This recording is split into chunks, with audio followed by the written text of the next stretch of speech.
Vamos lá, então. Quando eu falo que você tem que aprender a desenvolver um pensamento a longo prazo, eu digo isso muito por conta da experiência que a gente tem na medicina e que ela deve ser translocada para qualquer outra profissão. E aí eu me explico. A medicina é um tipo de carreira que, como eu já disse aqui no canal, é uma carreira late game, quer dizer, você só consegue usufruir dela verdadeiramente da metade para o final do jogo, né? Ou seja, a medicina é o tipo de carreira que ela é muito teórica, ela depende muito de experiência, que você dificilmente consegue acumular em pouco tempo. Claro que existem pessoas excepcionais que conseguem fazer isso em pouco tempo, né? Mas a experiência, os contatos, a interação com o paciente, isso não tem como você pular. De modo que você só consegue construir a sua carreira verdadeiramente e usufruir de tudo que ela pode te permitir em termos financeiros, em termos de tempo, em termos de oportunidade de trabalho, quando você está muito mais avançado na sua carreira. E aí as pessoas, quando falam de profissão, quando falam de vida profissional, tendem a enxergar a medicina excluindo esse fator. Elas enxergam a medicina como uma grande bala de prata para a dúvida profissional, sem deixar de considerar que a medicina intrinsecamente carrega essa característica de você conseguir usufruir dela no final do jogo, né? E tendem a pensar que as outras profissões não têm isso. Na verdade, se a gente pudesse traçar um gráfico comparando a remuneração, claro que a medicina, de certa maneira, ela é mais bem remunerada dependendo do campo em que você atua. E aí a gente vai falar principalmente das cirurgias, né? Mas se você for olhar outras profissões que estão em demanda no mercado também, você vai ver que a mesma lógica de pensar a longo prazo, a mesma lógica competitiva, a mesma lógica de você conseguir usufruir na metade para o final da sua carreira, ela se aplica, né?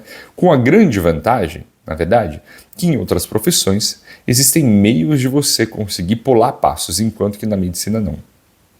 E agora, por que isso é relevante para a nossa discussão? Por que isso é relevante para os seus estudos? Por que isso é relevante para a sua vida? Porque se você não desenvolve esse tipo de pensamento, de perceber que a sua recompensa ela não vai vir agora, ela não vai vir amanhã, ela não vai vir no ano que vem, né?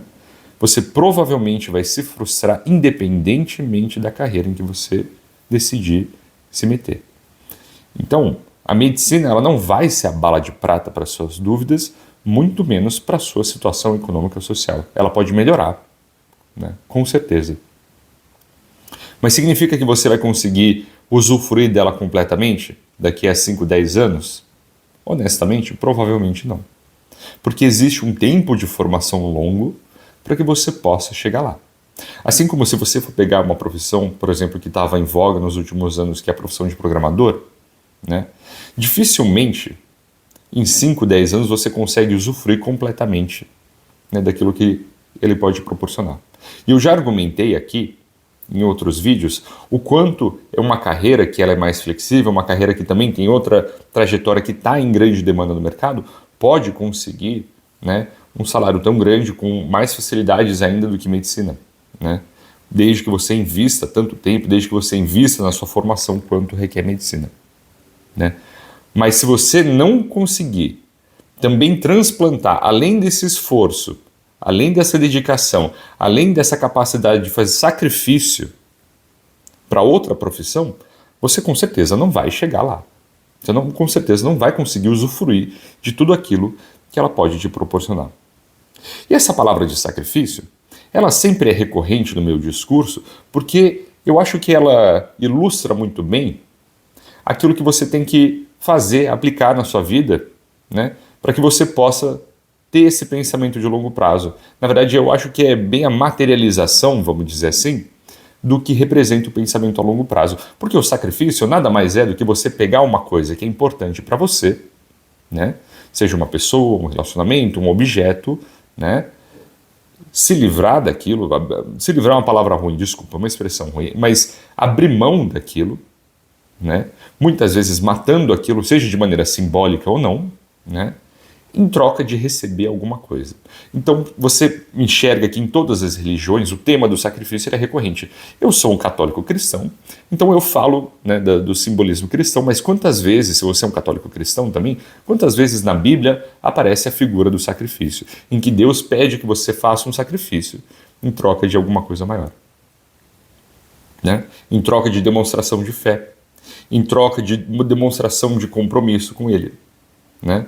E eu tendo a fazer uma leitura muito simbólica, né, disso. Eu não gosto de fazer uma leitura literal da Bíblia, porque eu acho que é uma leitura pobre, né? Eu tenho uma leitura muito mais simbólica, né, porque a Bíblia, para mim, na minha interpretação da Bíblia, tá, é um jeito de você contar histórias com temas que você tem que levar adiante, né? É um jeito de você ver o mundo. E essa história de você fazer sacrifício, né, no simbolismo católico cristão, que eu acredito, tem muito a ver com essa capacidade de você abrir mão de algo que é importante para você agora, em troca de algo maior, em troca de alguma coisa mais longa, né, em alguma coisa no futuro, em algum compromisso que você firmou, né? A minha história preferida dentro da Bíblia é a história quando Deus, né, pede para um dos seus filhos favoritos, agora, se eu não me engano, é Abraão, né? Pede para ele fazer um sacrifício, né? E aí ele leva o filho dele, né, para o alto de um morro, diz que eles vão pastorear, eu não lembro os detalhes, né? Mas Deus pede que ele vá e sacrifique o filho dele.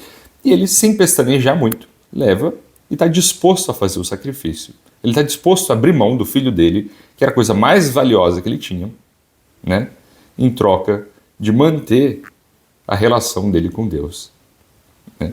E aí, na hora que ele vai fazer o sacrifício, aparece um anjo do céu e fala assim: não, peraí, meu, você tá louco?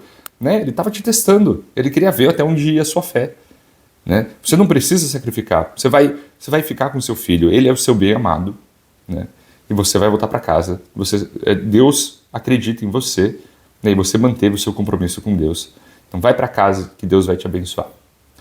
E aí eu gosto dessa história especificamente porque mostra o quanto essa ideia de fazer sacrifício é contraintuitiva. Porque muitas vezes você acredita que realmente você tem que abrir mão de tudo, né? Que você tem que perder tudo para ganhar uma outra coisa, como se fosse uma troca que você tem que fazer. Mas a realidade, e aí a Bíblia entra de maneira simbólica, né? Essa leitura é interessante, porque ela mostra que muitas vezes você não precisa efetivamente sacrificar, você não precisa efetivamente abrir mão daquilo. Não completamente, mas você precisa estar disposto a, né? Então, em outro vídeo, por exemplo, eu comentei o quanto eu tinha dificuldade, e ainda tenho dificuldade de me concentrar, o quanto eu tenho dificuldade de regular o meu uso de internet, de dispositivos eletrônicos e tal, né? E o quanto eu só consegui passar no vestibular, só consegui passar nas provas durante a faculdade e em qualquer, na verdade, ambiente acadêmico, eu só consegui atingir o máximo do meu desempenho quando eu me livrava de todos os dispositivos eletrônicos. Eu até falei que uma hora eu comprei aquele celular tijolão. Mas a parte legal foi que eu não precisei quebrar, eu não precisei fazer de uma medida extrema, quer dizer, fora pegar o telefone tijolão, né, que eventualmente eu abri mão dele e fiquei com o telefone normal, mas eu aprendi a me controlar, desligando e desinstalando os aplicativos. No final das contas, no final eu ainda tinha o computador, eu ainda tinha o telefone, eu ainda tinha tudo, tinha todos os meus amigos, eu não perdi nada, mas eu estava completamente disposto a sacrificar aquilo se fosse necessário, né?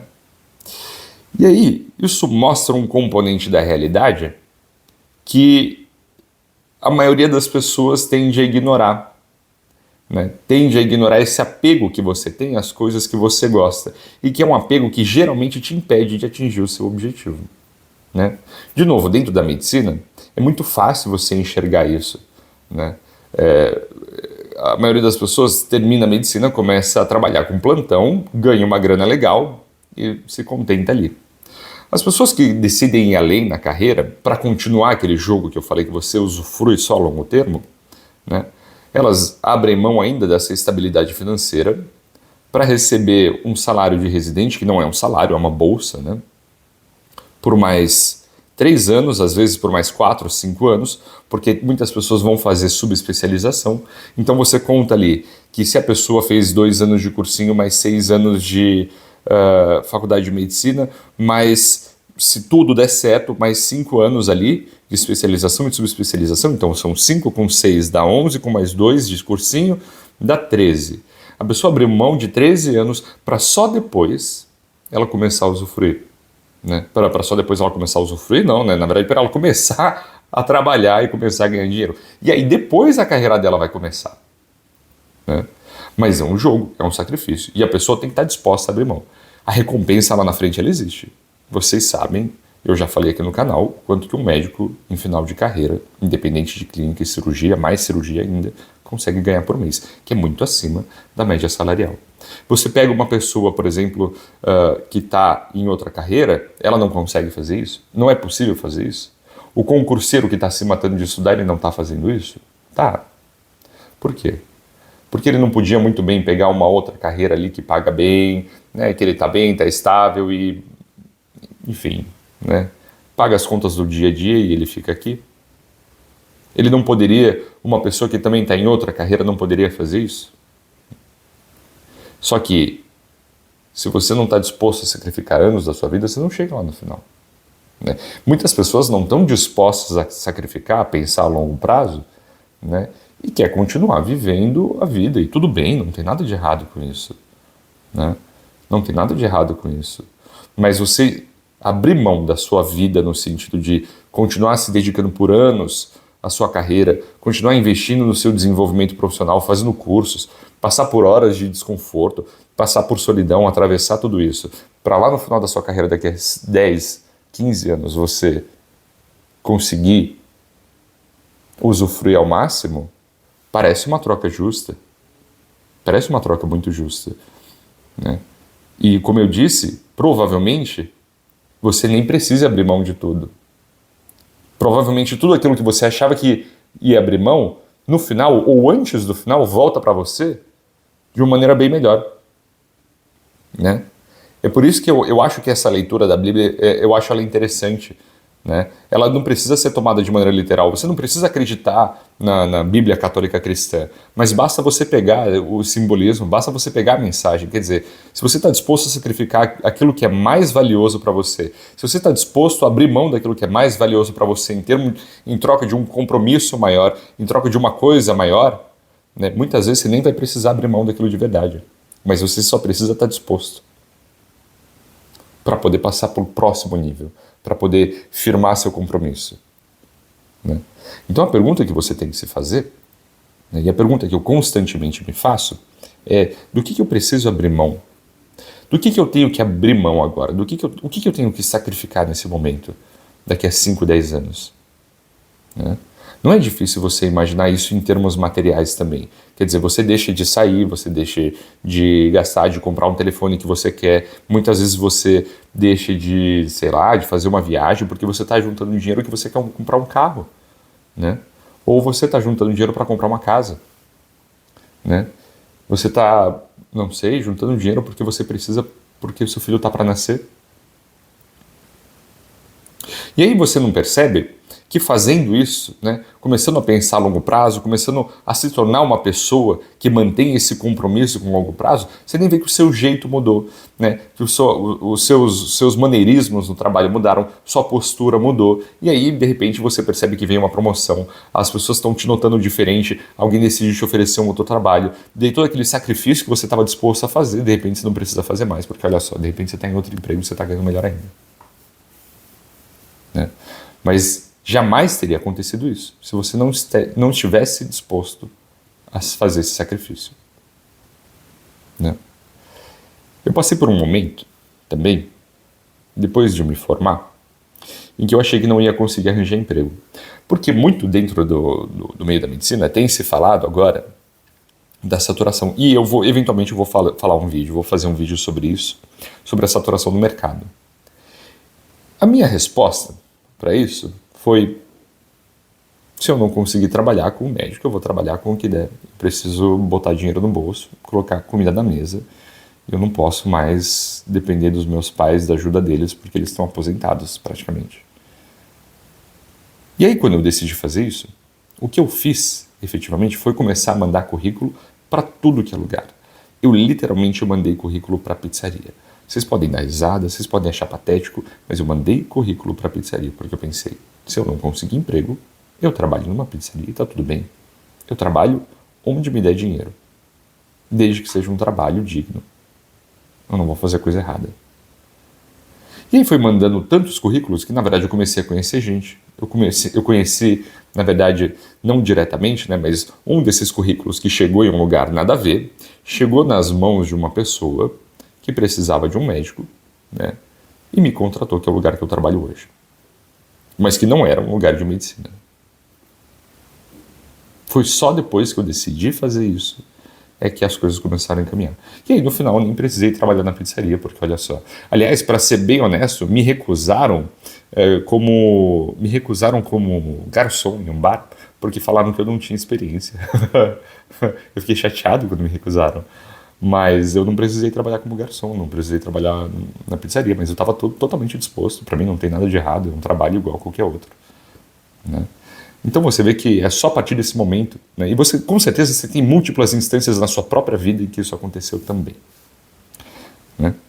Então, na hora de você escolher uma profissão, na hora de você tomar uma decisão, pensa nisso, né? É uma reflexão que eu acho que sempre vale a pena trazer, né? Se você está no vestibular, se você está no concurso público, se você é estudante de medicina ou estudante de qualquer outro curso, não importa, né? Ou você está estudando já para o concurso público para residência médica, faz essa pergunta, né? Pensa na sua carreira, não daqui a 5 anos, porque provavelmente daqui a 5 anos, honestamente, as chances são que muita pouca coisa vai mudar. Pode mudar muita coisa, mas provavelmente não muda tanto assim. Mas pense daqui a 10 anos. Começa a ter esse pensamento daqui a longo prazo, né? Daqui a 10, 15 anos. Porque é aí que você começa a enxergar aquele efeito, né? Aquele efeito de contraste de verdade, né? Do quanto as coisas mudaram e quanto sacrifício você fez. 5 anos é pouco tempo. E começa a pensar que tipo de pessoa você quer ser, que tipo de pessoa você pretende se tornar, né? O que eu vou ganhar lá na frente da minha carreira, né? Começa a fazer essa conta. E quando você decidir, né, que você precisa abrir mão de algumas coisas para chegar lá e decidir verdadeiramente abraçar a causa de chegar lá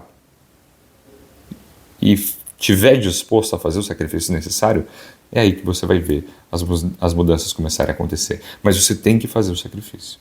Você tem que abrir mão. Tem que estar disposto a trabalhar na pizzaria. Tem que estar disposto a trabalhar de barman, né? Não importa. Por 5, 10, 15 anos. Não importa. É isso o vídeo de hoje. A gente se vê na próxima.